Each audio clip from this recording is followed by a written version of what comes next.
गिजा की जो पिरामिड है वो है ना मिस्र के एक पुराने साम्राज्य के पिरामिड से, जो कि तकरीबन अगर हम उसको देखें तो 4000 साल से भी ज्यादा ये पुराने हैं।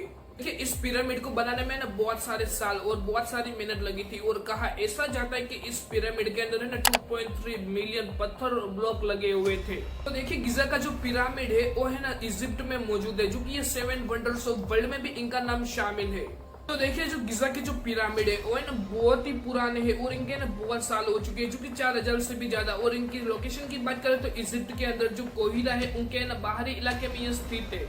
और देखिए इस पिरामिड को बनाने में इसके अंदर जो 2.3 मिलियन टन जो पत्थर यानी कि जो ब्लॉक का इस्तेमाल हुआ था, उसकी वेट की बात करें तो ये ना 6 मिलियन टन से भी ज्यादा है। गिजा का जो पिरामिड है वो है ना 98 फीट लंबा और 20 फीट ऊंचा है। बहुत सारे ये दावे किए जाते हैं कि आखिर इस पिरामिड को इतने सटीक तरीके से आखिर कौन बना सकता है। तो बहुत सारे ऐसे लोग हैं जो कि कहते हैं कि इसको ना गुलामों ने बनाया था। तो देखिए वैज्ञानिकों ने कुछ रिसर्च की थी इसके ऊपर, तो वैज्ञानिकों ने ये दावा किया कि इसको ना कुछ गुलामों ने नहीं बनाया है। और देखिए सवाल ये भी उठता है कि आखिर इस पिरामिड को गुलामों ने नहीं बनाया, तो आखिर फिर इसको किसने बनाया, आइए जानते हैं इस वीडियो में। देखिए अब तक तो ऐसा ही कहा जाता था कि अब जो ये पिरामिड है उसको है ना गुलामों द्वारा बनाया गया था, लेकिन एक वैज्ञानिकों की रिसर्च के अनुसार अगर हम देखें तो इसको गुलामों ने नहीं बनाया था, ये साबित कर दिया वैज्ञानिकों ने।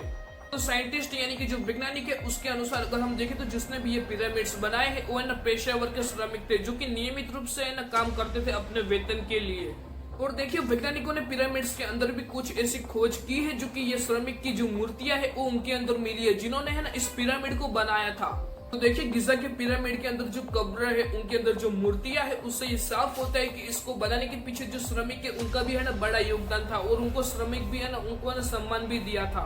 तो देखिए इस पिरामिड की जो कब्र है उनके अंदर से ना बहुत सारे शिलालेख और उनकी मूर्तियां भी मिलती है, जिससे ये साबित होता है कि अब जो ये कारीगर है जिनकी मूर्ति मिली है वो है ना बहुत ही बेहद और बहुत ही अच्छे कारीगर थे।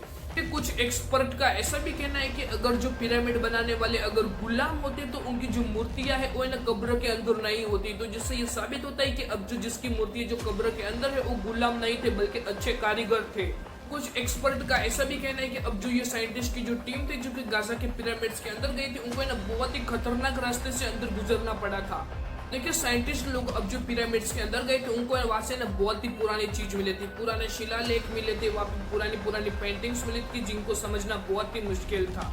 तो देखिए कुछ एक्सपर्ट का ऐसा भी कहना है कि इसके अंदर जो चूना पत्थर का जो इस्तेमाल हुआ था उसको है ना 1000 फीट के दूर से लाया गया था।